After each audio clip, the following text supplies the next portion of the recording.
Good evening, everybody, and welcome to our session today, The Science of Well-Being. This is something that we've been thinking about, and we're finally glad that it's happening. It was our initiative as part of the celebration of World Mental Health Day to collaborate with Belbin and do this with with the Pre-Pearl team to do this webinar on the science of well-being. And today we're going to present to you some of our insights in terms of understanding what well-being means and how you could bring about a shift towards well-being in your organization. So I'm just going to start by quickly sharing my slides, and yeah, I think the slides are visible now. Are they visible now? Yes, they are. Yes, yes. All right. So we have with us today Miss Pearl D'Souza. I'm going to let Pearl introduce herself. And thank you, Valora, and good evening, everybody. Fantastic to be here and to have this opportunity to connect with everyone. My name is Pearl D'Souza McKenzie, and I'm the director at Pre-Pearl Training Development.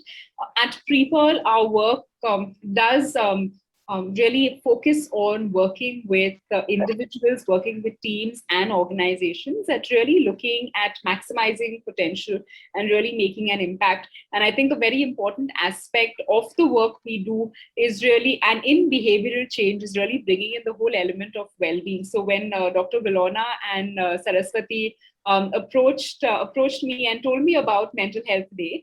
And of course, Saraswati and I have been working very closely with the whole Belbin angle. And she said, this is something that we're looking at, of actually using Belbin as a tool. We actually jumped at the opportunity because I think it makes a lot of sense. And of course, as we all know, well-being is something that I think we all need to be talking about today. So fantastic to be here. Saraswati, Vilona, thank you very much for this collaboration. Thank you, Pearl. For those of you who don't know me, I am Dr. Vilona Annunciation. I am one of the directors at Catalysts. And Catalysts is an effort of passion by Saraswati and me, because we believe in preventive mental health care, and we think that mental wellness starts with prevention. So that's where our entire work is focused towards. I'll let Saraswati introduce herself before we move on. Hi, everybody, and it is a pleasure to collaborate with you, Pearl. So it was my idea to collaborate with you, so it's fine. I'm a psychologist, clinical psychologist, and as Dr. Vilona said, we are a team. We started Catalyst some 4 years ago. We were dormant. Now we are very active because we realize that this is the time that people need us, and therefore we have been doing a lot more reaching out and initiative. And it's a pleasure for us that we are doing something, giving something back to the society on the occasion of World Mental Health Day. Thanks. Thank you, Saraswati. All right. So let's talk a little bit about what our session today is going to be focused around. We're going to talk about the well-being continuum. That's where we're starting our session today. And then we're going to move into managing self, understanding triggers, understanding opportunities to manage self. We'll then move into the process of managing others through connection and collaboration.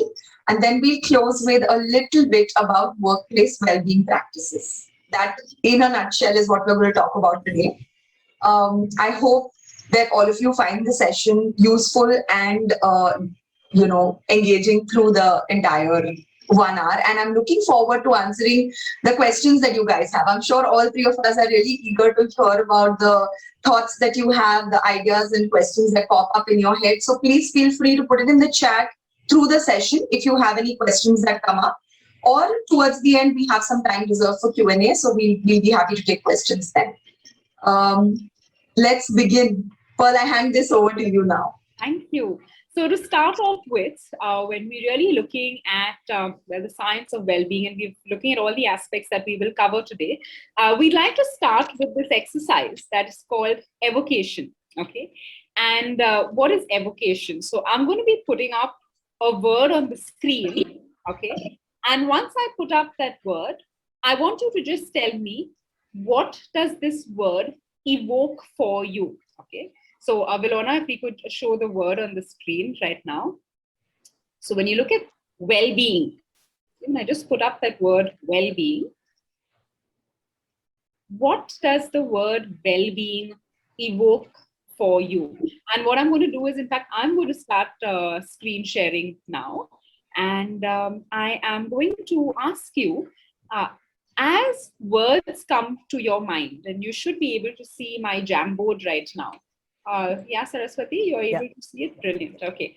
So as you think of this word well-being, what are words or thoughts that come to your mind? Just give me, what does this word evoke for you? Unmute yourself and just let me know, and I will capture it here. Vital. Vital. Very good. Thank you.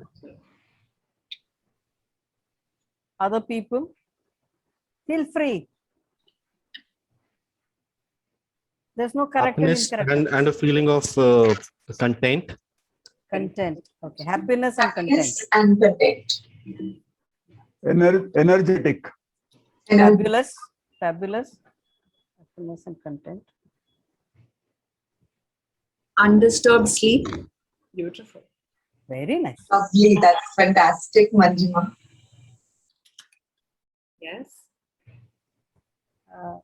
Some Mental reason, and physical health.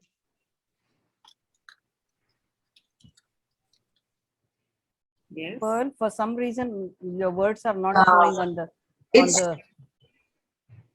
Okay. I said mental and physical health. Yes, mental and physical health. I've captured that. At the end, you'll be able to see all the words together. All alignment, mind, body, and spirit alignment. Fabulous. Thank you, sir.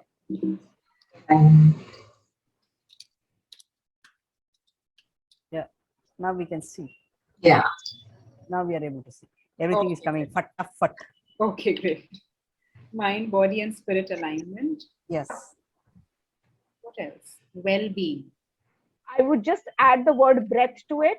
Mind, body, spirit, breath alignment.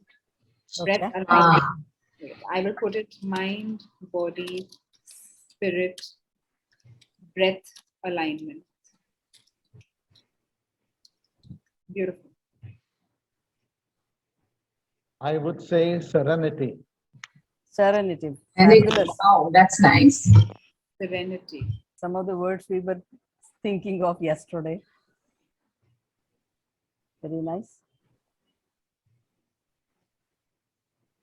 I would say love. Love. I think compassion. I would say compassion. Very nice. Compassion. Beautiful. Wonderful words.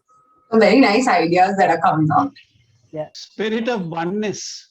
Beautiful. Yes. Oneness. Lovely. Spirit of oneness. Anything else? Anybody else? Connection. Connection. Okay. Connection. Okay. Okay. Let's see what all we have over here. Yeah. So when we look at well-being, we've got vital, happiness, content, energy, energetic, undisturbed sleep, serenity, love, mind, body, spirit, breath, alignment. And I'm going to move these two together. So mind, body, and spirit alignment, mind, body, spirit, breath alignment. Yeah. Connection. The spirit of oneness. And I'm going to put connection and oneness together over here. Compassion, love, mental and physical health. I'm going to move mental and physical health together along with undisturbed energy. Serenity can come with compassion and love. Serenity possibly with compassion and love. Beautiful. Okay, and then we've got happiness and content. So I'm also going to move happiness and content a little closer over here. And then we've got it being vital. Okay, Yeah. beautiful. So let's look at I can add growth. Yes. Superb. Thank you. beautiful growth. So we've got vital, happiness, content, compassion, love, serenity, energetic, undisturbed sleep, mental and physical health, mind, body, spirit, breath alignment, mind, body, and spirit alignment. This whole aspect of connection and spirit of oneness and growth. Yeah. These are all aspects that really contribute. And this is what evoked for us when we look at well-being. What we're going to try and do today is hopefully share some framework, some inputs that will, in a way, address in some way these different aspects. And in order to do that, also let's look at the way what are the elements that we've captured in our definition of well-being. So we've got happiness, content, love, vital, this oneness, alignment, energy, mental and physical health, and we've got growth. Okay? These are the main elements that are coming across for all of us over here. And when we looked at putting the structure together, we said, how can we best define mental health? And I'm going to stop sharing my screen now. And Vilona, if you can share your screen and take us through the definition of what are we going to be covering. So looking at what all of you have shared, which, you know, the responses that the word well-being evoked, we're now going to look at what we mean by the definition of well-being and how the word well-being structures itself for us.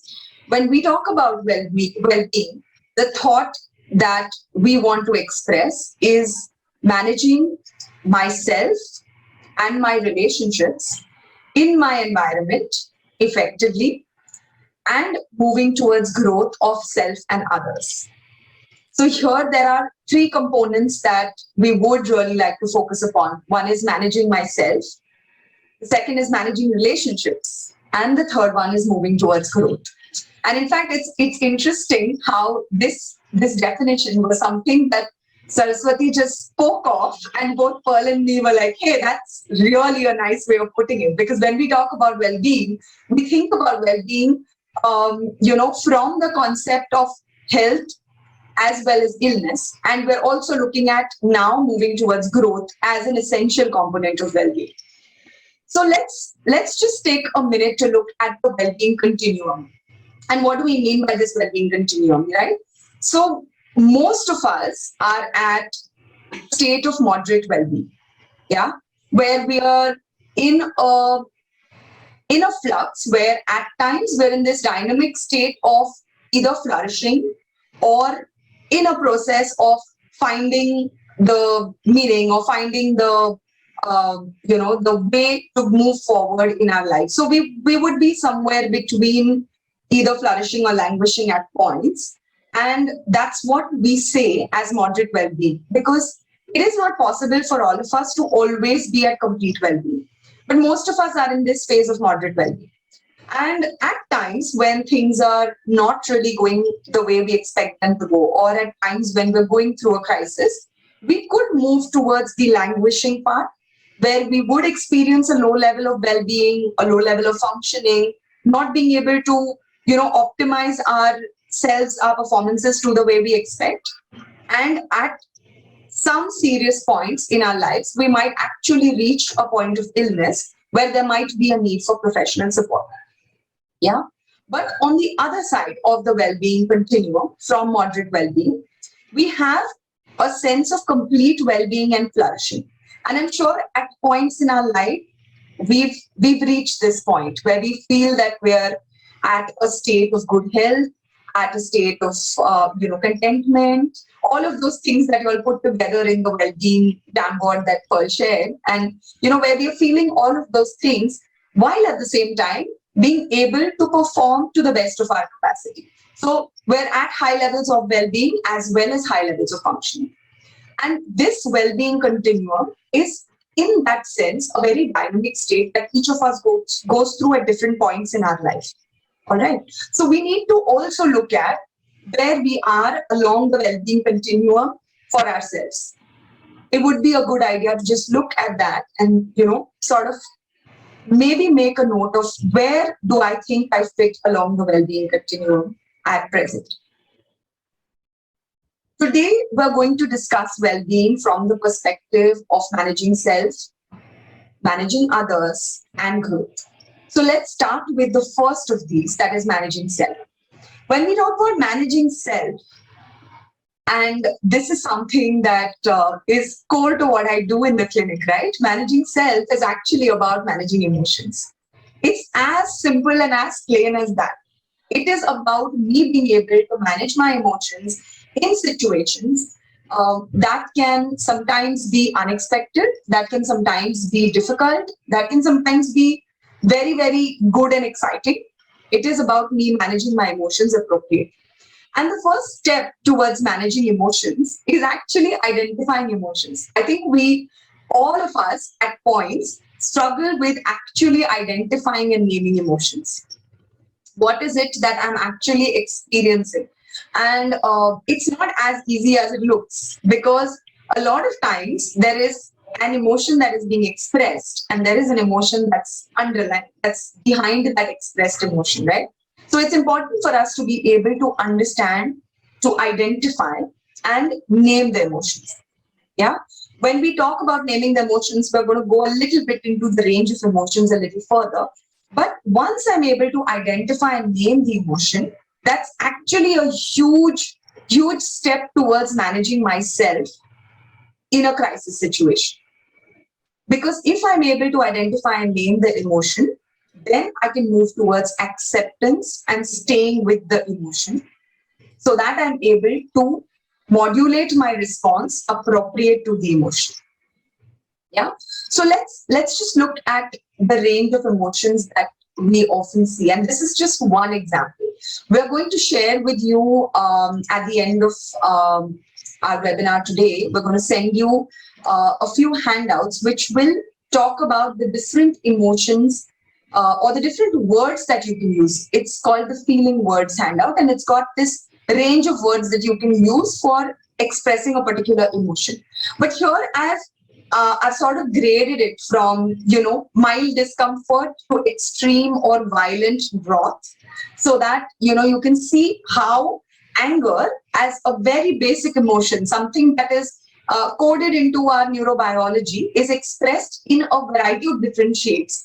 I'm sure there are shades between these also. This is how we defined it, but I'm sure there are shades between these. And it's actually a range of emotions that we experience when we're talking about feeling and emotion. Yeah?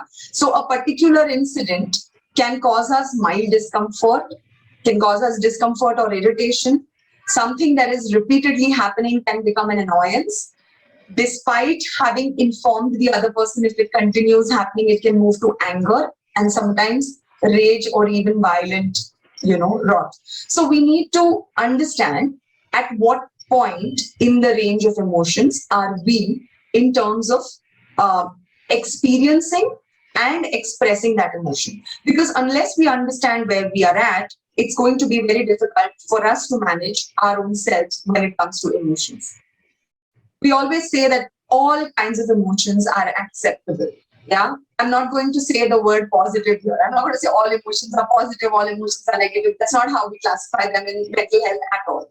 We say that all emotions are acceptable. We all experience all kinds of emotions, and that's absolutely okay. There is nothing wrong there. What we need to understand is our emotional response appropriate or inappropriate? And if we're able to work on appropriate responses to emotions, we're going along the path of managing self, especially in terms of well-being. So I'm going to share a little case here. Suppose we're talking about this person, this gentleman who's been working really hard and he's been giving his 100% to the job. And, after a few months of doing his best at the job, he's called in by the boss and he's appreciated for the work that he does. Now, here, what could be the likely emotion that the person is feeling? Can you guys unmute and answer? What could be the emotion that the person is feeling? Valued. Valued. Feeling Very nice. valued. Yes. Thank you. Exhilaration. Exhilaration. Lovely. Yes. You feel elated. Elated. Very nice. Feeling elated. Absolutely.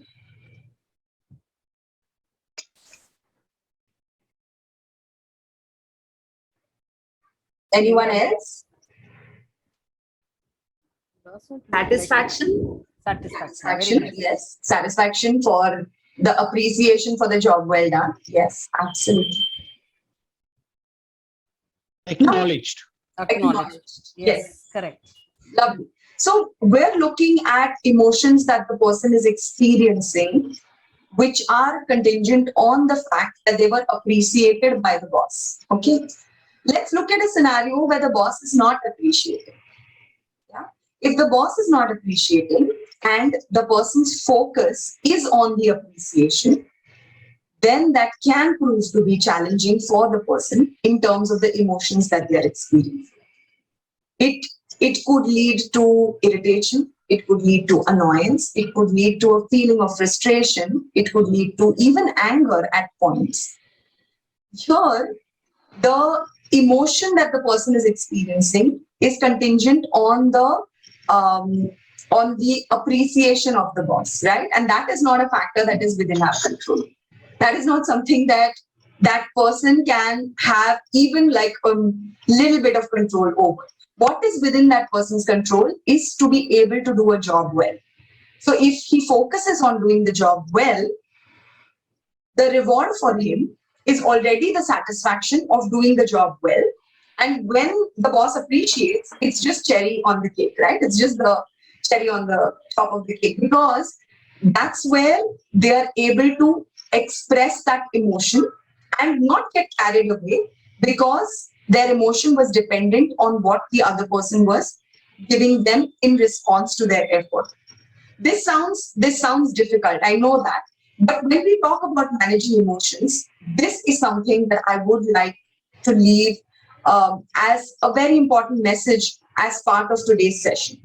That managing emotions is about looking at what is within my control. When we focus on factors beyond our control, we're actually distracting ourselves from our goal. And honestly, managing our emotions is something that we can do effectively if we start focusing on things within my control. In the case that I just discussed, if we talk about the person focusing on doing his job well, focusing on completing tasks on time, focusing on the satisfaction that they derive from the job, the experience of satisfaction that they have, or the experience of reward that they have, is far more valuable than if it were only dependent on what the boss said. Yes, when the boss does appreciate, it is fantastic. It's an excellent way of feeling valued, feeling appreciated, feeling part of the organization. But when it doesn't happen, it doesn't push you towards frustration, towards despondency, or even anger at points. What we need to understand is, if we want to learn to manage our emotions, we need to bring a tight focus on what is within my control and what is beyond my control.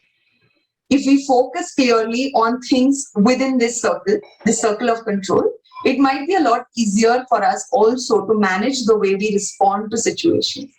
I often do this as an exercise when things are not going my way. So if there is something bad that has happened, or something that I'm not really, not really aligning with the way I expected a particular situation to pan out, I sit down and I say, okay, what can I control out of this? And what can I not control? What is beyond my control? And it really helps me to then modulate my emotions and bring it back into focus and say, okay, this is something that I can really focus on. Let me concentrate my energies here. Let me shift my focus towards this and push on this, and let's see how it pans out. There is always a possibility that things may pan out as planned or not planned. If it pans out as planned, fantastic, I'm happy. If it doesn't pan out as planned, I'm still in a frame of mind to pick up and start again, right? So that helps me to shift my focus from something that is beyond my control to something that is strongly within my control.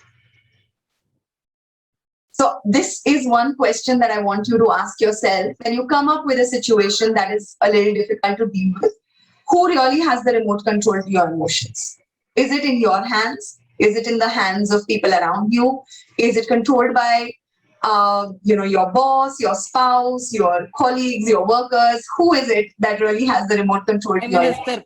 Prime Minister Modi also. Prime Minister Modi, the weather gods, everything actually there.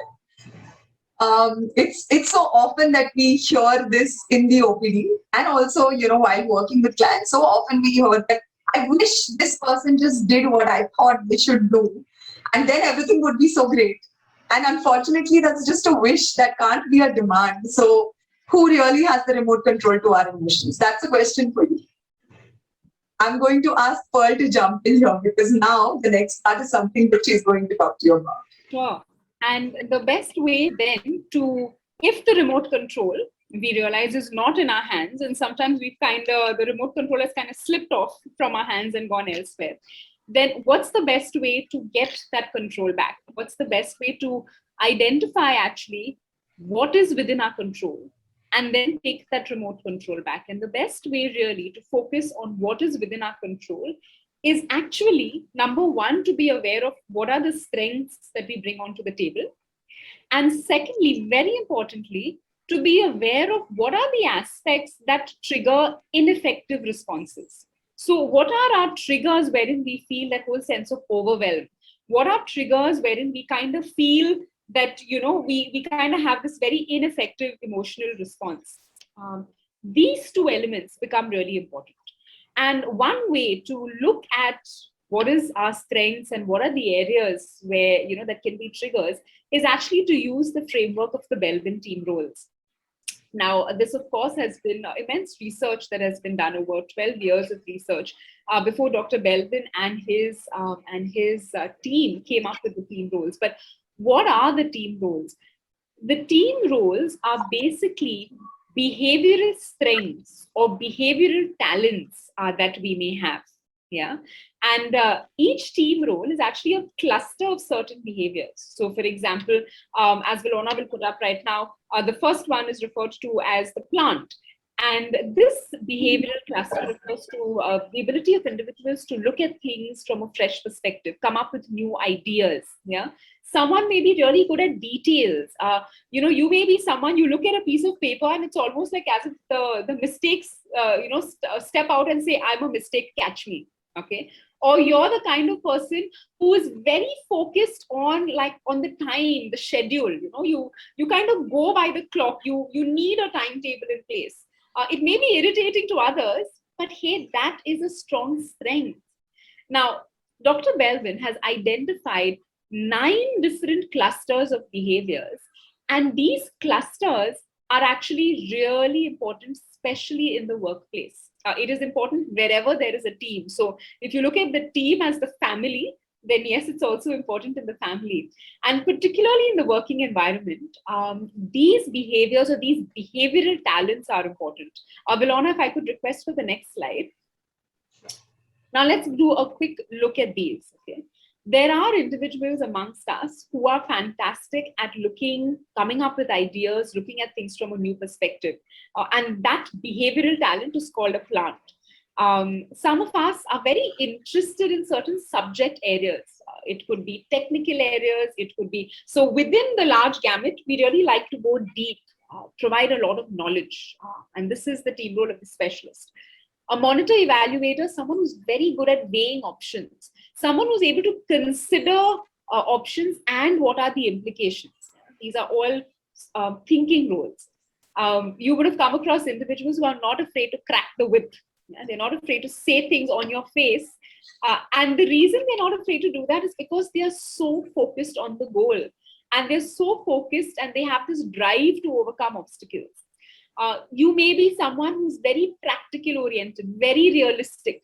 So when someone comes up with an idea, you're not really going to do too much of shusha unless you're able to see how can this be translated into action. Some of us, as I said, are very good with details. They can spot errors. You're looking at the slide and you're probably saying, oh my gosh, that's not aligned properly. Yeah. And that's coming to you naturally. Why? Because that's probably the strength of the completer finisher that you have. There are some of us who are fantastic with networking, fantastic with making new connects, exploring opportunities. And that's a strength that we bring onto the table. Given the chance, you'd probably speak to everyone who is in this session. If we have to say post-session, it's going to be an open talking kind of a bit. Some of you may be very happy to do that. Some of us may actually have the strength of the team worker. That is the natural, genuine ability to listen. And to listen to even what is not said. Yeah. To be in the room with a colleague and say, today she's not herself. And then to go up to the colleague and say, hey, is everything okay? Can I help? Is there anything that I can do? Yeah. And that's the strength of the team worker. And then, of course, you have the coordinator, someone who's able to spot talent. You're able to actually spot and say, this person should come into this presentation, or this person should meet this particular client because he or she, the knack he or she has, well, the rest of us don't have that. So the ability to spot talent, the ability to clarify the goal and delegate effectively, that's the strength of the coordinator. Now, all of us play all of these team roles. Yeah. So these are behavioral talents that at some point of time, we've all kind of shown. But there are about 3 that we are very good at. We are fantastic at. You can fathom a guess which could be the 3 that you are good at. Or you could actually then do a proper Belbin profiling, and maybe Saraswati and Vilona will also tell you about a little quiz that is being run as part of the whole Mental Week celebrations that we are doing. But to identify which of these 3 are your strengths, which is it that you're good at? And then there are 3 that you are not good at. Those 3 are known as our least preferred roles. And then there are 3 that are in between that, we could kind of develop. But there are 3 that we're really good at from these 9. And there are 3 that we are not so good at. Now, the key to getting that remote control back in our hands is actually to identify which are the 3 that you are good at. And because that is when you will get your awareness of strengths. And in any situation to say, okay, these are my strengths. How can I best utilize them in this situation? Yeah, that's when you're getting the control back. And the other way of getting a control is to identify which of those 9 are your least preferred. And Dr. Belbin says, don't beat yourself up because all of us have least preferred roles. All of us over here. Okay. If you are a human being, you have 3 roles that are your least preferred roles. Okay. And he says, be aware of those least preferred roles because very often when a situation is actually requiring those roles, that's when you'll probably get overwhelmed. That's when probably it's eliciting an ineffective response. So for me, one of my least preferred roles right now is an implementer. An implementer is actually process oriented, of translating ideas into action. And because I'm not good at actually putting things down, setting a process, things are all over the place. When there are too many things that come together, I know that's a trigger for me because I then get overwhelmed. So the way for me to take that into my control is to manage this least preferred. So for me, number 1, to be aware that this is not a strength. And secondly, to identify in my family, in the work group that I work with, who probably has this implementer as a strength. And how can I converse with this person to kind of collaborate with this person to manage my least preferred role better? Okay. So one way to manage ourselves, that means to take that remote control back, is to be aware of our strengths. And the second is to be aware of what are those aspects that trigger ineffective responses. And something that can help us with that is actually identifying what are our least preferred roles. Yes, Vilona. Absolutely. I think that makes a lot of sense because when we talk about factors within control, we need to look at what we can play to as our strength. Very true. Yeah. So moving on to the next part of our discussion, we're talking about managing others. And like managing self is about managing emotions, managing others is honestly, truly about managing our relationships with others. Because if we're able to navigate that successfully, we've done a good job, I think. And that proves to be quite challenging at times, whether it is within the home environment, whether it is at the workplace, there are concerns that come up in the way we manage our relationships with people. Here, I'm going to introduce to you a new circle, a circle of influence. Yeah, so you have your circle of control that you know, okay, I'm definitely able to control this. Then you have a circle of influence, people around you, things around you, situations around you that you can hope to influence. Mark my words, hope to influence. There is no absolute about I must and I can and I should influence people in this circle. Yeah. So being able to possibly influence the outcomes in this circle is what we need to identify. And then beyond that is the circle that we cannot control or that is beyond our control. So when we're talking about managing relationships, our focus needs to be on building this circle of influence, on enhancing the connect in this circle of influence so that we're able to then move from what is within my control to what is it about others or about other things and situations that I can actually influence. When we talk about building your circle of influence, the first thing that comes to mind is the need for connecting before attempting to influence. And this is something that we find a lot easier to apply at the workplace than at home. At home, we expect that, that people around us, our loved ones, must fall in line with our wishes because that's how it should be. And very often we never look at our kids as, people we can influence. We look at them as people we can control. And that's unfortunately like the biggest mistake that we could ever do because we cannot absolutely control anybody beyond ourselves. That's the only bit of control that we have. So we need to look at every relationship that we have around us and looking at building on connection before trying to influence the person. So whether it is within your home, whether it is within your work sphere, how can you build that connect? And Paul is going to go a little deeper into this about how you can build connect with people around you so that you can first focus on building that connect and then looking at influence. And of course, we all know that when we talk about working together, the only way to move forward is collaboration. Alone, we can do something. Together as a team, we can achieve so much more. And this is only because of the power of collaboration. And here again, how can you bring in collaboration within your work sphere, within the sphere around you, is something that you will need to spend some time trying to understand so that you can build up your circle of influence. Because these are the two aspects that you need to look at when you are working on extending your circle of influence. I'm going to let Pearl talk to you about this. Sure. So when we're talking about really how do you build, therefore, that connect. So if you're saying to really increase your circle of influence, what we need to look at is connect. And then what we need to look at is collaboration. These are two tools that we have. So in order to increase connect, one is definitely understanding other people's strengths. So one is knowing our own strengths and also appealing to others' strengths. So, and this kind of also relates to the collaboration piece. And the second bit that's really important is understanding others' needs. The truth is, all of us have needs. And a true connection is actually established, when someone actually gets you. There are sometimes you're speaking to a friend, there's a conversation, and you feel heard. You feel that there is like a connect that's established. Why is that connect established? Because you feel the person has responded to a particular need that you had. The person has, just kind of got you. There's a connection that was established. Well, how do we establish that connection with others? Because it's a need not only for us, but for everyone else.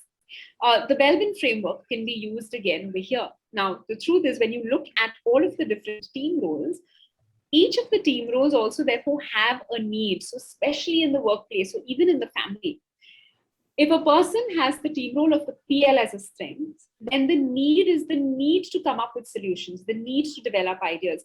Are we giving our subordinates that scope to do that, especially someone who is a PL? If your daughter is someone who is a PL, are you enabling that scope for her to kind of give ideas? Are you nurturing that bit?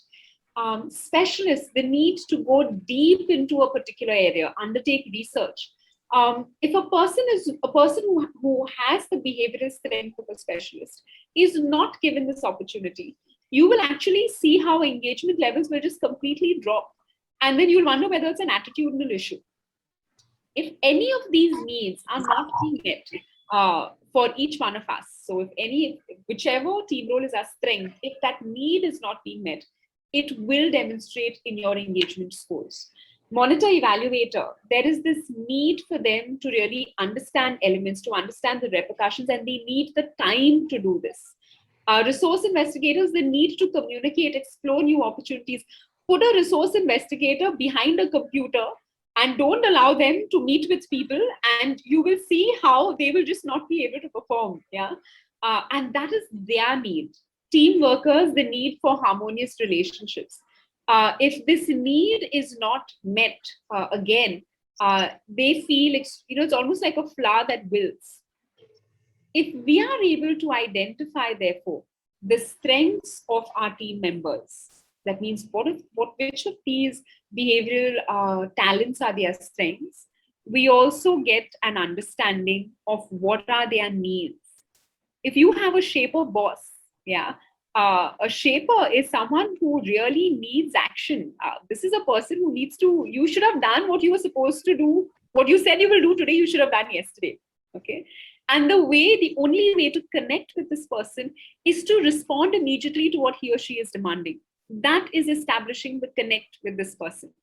With a completer finisher, taking that time to ensure that whatever you're giving to this person, and there is an appreciation for this whole aspect of perfection, this whole aspect of understanding that details are critical. And an implementer, the need for order, the need for process. If you have a spouse who's an implementer, the way to actually connect with the person is to realize that this person has this need for order, has this need for process. So the implementer may not be a strength of yours, but what can you do within your own circle of control that could actually help in some way meet this need? Is there a desk that you have, which is in a room that both of you all share, that possibly only for that desk can it just be maintained neatly? Yeah. And this is connecting with others once we identify their strength. And of course, we said the next element of the whole circle of influence is the collaboration piece. And in the collaboration piece also, to really look at two aspects, and the two aspects that really work with collaboration is appreciating diversity and focusing on growth. The key or the seed to both, again, is really knowing strength. So even with the Belbin team rules, if you're using that as a framework, the team rules help you actually understand the fact that each of those 9 behavioral talents are important, and the fact that we need to appreciate them. So once we realize how important it is, we naturally start appreciating it. And then for our whole mindset to be, how can we focus on growth? How can we develop ourselves and those working around us? And this is where I'll also kind of share a little bit of a case slip. This was work that we had done a couple of years ago, wherein an organization that is a multinational organization that really looks at transformation, and they enable digital transformation for companies. This was a team that was working virtually. They hadn't met at all. They had been working for 6 months. And they decided that they needed something for the team to come together and basically, get to know one another. This is when they used the Belbin team roles, and we had a manager meeting with the manager. We had a meeting, of course, with the entire team. They got to understand their strengths. They got to understand one another's strengths. And the most interesting thing also about the collaboration bit is the fact that your least preferred, in all probability, is someone else's strength in the team. Okay, and that's in a way the secret to collaboration. So this team understood that, they were working on it. And then we had a meeting with the manager. And the manager actually said, was going through the team reports and said, oh, this particular person, he's the completer finisher in my team. Now, as I said, this was the team working virtually. Sometimes in a virtual environment, it may be a little difficult or a little challenging to actually identify contributions, especially when those contributions are subtle. Because we've all had experience now, a year and a half working in the virtual environment. We know that there is a lot that we are missing. We're missing on cues, we are missing facial expressions, we are missing on gestures, yeah. And we rely on all of this because obviously we've been living in society for so many years. We rely on it. And she looked at it and she said, oh my gosh, he's the completer finisher and he seems to be a strong completer finisher. For her, the completer finisher was one of her least preferred. Now, add to this the fact that he was from a different country. She was from a different country. Sometimes we have these biases also in our mind. Yeah. And you could see that this was like an aha moment because she said, oh, and therefore you could make out that the thinking behind is I could actually allocate different type of work to him. He is probably a resource because the first time when we started talking about him, it was a very, let's say, not very appreciative. But by the end of it, when she had a new lens to look at this individual, it kind of changed. And therefore, with individuals, we are really looking at bettering relationships. It becomes very key for us to start valuing something in them because there is something good in everybody. And if we even just use the framework of behavioral strengths and see which of these behaviors does this person bring onto the table, that becomes an important aspect of building that connect. And the second bit that came very naturally to her was, okay, how can I use this strength to grow my team? And how do I use it now in his career development? Because now I've kind of spotted what he is good at. Yeah. And that then helps, especially managers, when you're looking at your circle of influence. Yes, Valona. Thank you, Paul. Thank you. I'm going to let Saraswati chime in here and talk about the workplace well-being best practices given her experience so that she can share with us how we should go ahead. Folks, I'm very aware of the time. It's 4:53, so I'm not going to take a lot of time. All that we have discussed so far, appreciating, understanding, focusing on solution, they all need to be part of workplace well-being best practices. We are going to give you a handout on review, the steps of review, which you can go through at your own time and take a look at it. I want to actually close this so that we can open it up for question answers, because I think it is not fair that we don't let people ask questions, right? So any questions? You've all heard us very, very patiently so far.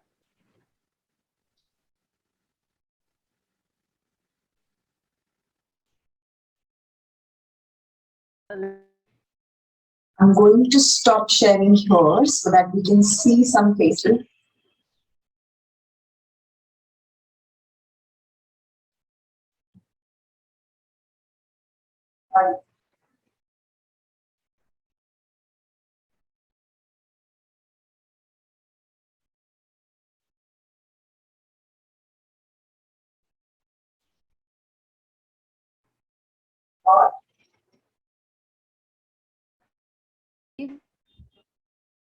When we decided to work from home, people were first relieved that work would go on.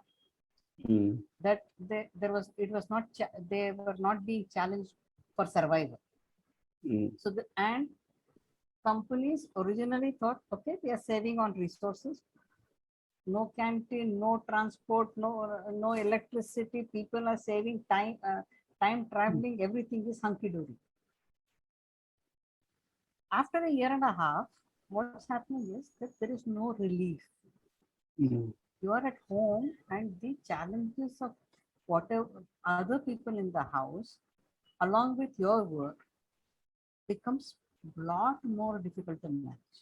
When you're out of the house, you don't have the distraction of your child walking in, your spouse asking for a question, there is somebody knocking on the door.